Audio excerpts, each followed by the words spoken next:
Türkiye is 2 for 2 in Istanbul, and Slovenia threw everything they had at trying to stop it. Everything, including a few things that had nothing to do with volleyball at all. In the end, none of it was enough. Atatürk daughters beat Slovenia 3-1 at the Sinan Erdem Sports Hall on Sunday, August 23, closing it out 25-21, 22-25, 25-17, 25-16. And that second set is exactly where you need to start, because that's where this match actually gets interesting. Türkiye hadn't dropped a single set all tournament. Not one.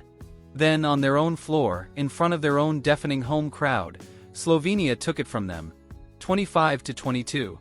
And behind that upset was one man refusing to let his team feel small.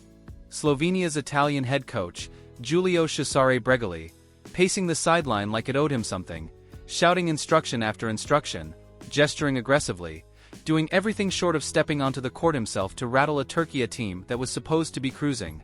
For 25 points it worked. But the coaching noise was only half of it. Underneath that set was something far less sportsmanlike.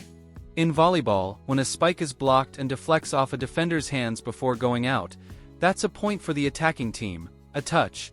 There's an unwritten code among elite players. If you feel it graze your fingers, you own it, you raise your hand, and the game moves on. Slovenia threw that code out entirely. On at least 3 separate occasions, the ball unmistakably came off Slovenian hands at the net, and instead of conceding it, their players stood there and pretended nothing had happened, forcing Türkiye to burn official video challenges just to get calls that should have been obvious in real time. Every single review came back the same way. The touch was there. Slovenia knew it. They gambled on the delay, the disruption, the wasted seconds, betting it was worth more than honesty. Add in a head referee who missed several of those touches and line calls in real time, only getting corrected on ultrazoom replay, and you had the perfect storm for Bregoli's gamesmanship to thrive. Delayed serves, aggressive hand gestures aimed at rattling Türkiye's rhythm right before the toss, long pauses that let the crowd's energy slowly leak out of the building. It was calculated. It was designed to frustrate. And fans watching from home weren't shy about calling it what it was. A team trying to win with delay tactics because they couldn't win with pure volleyball for 4 straight sets. Here's the uncomfortable part worth sitting with though. It's one thing to compete hard. It's another to build your entire strategy around denying the obvious and hoping the official's hesitation covers for you. And for one set, on one given night, that gamble almost paid off completely. It just didn't hold up past that. Türkiye looked at the discomfort of losing at home, with an Olympic road on the line, and simply refused to let it happen twice. Sets 3 and 4 were not a contest, 25-17, 25-16, and the numbers behind that response tell their own story.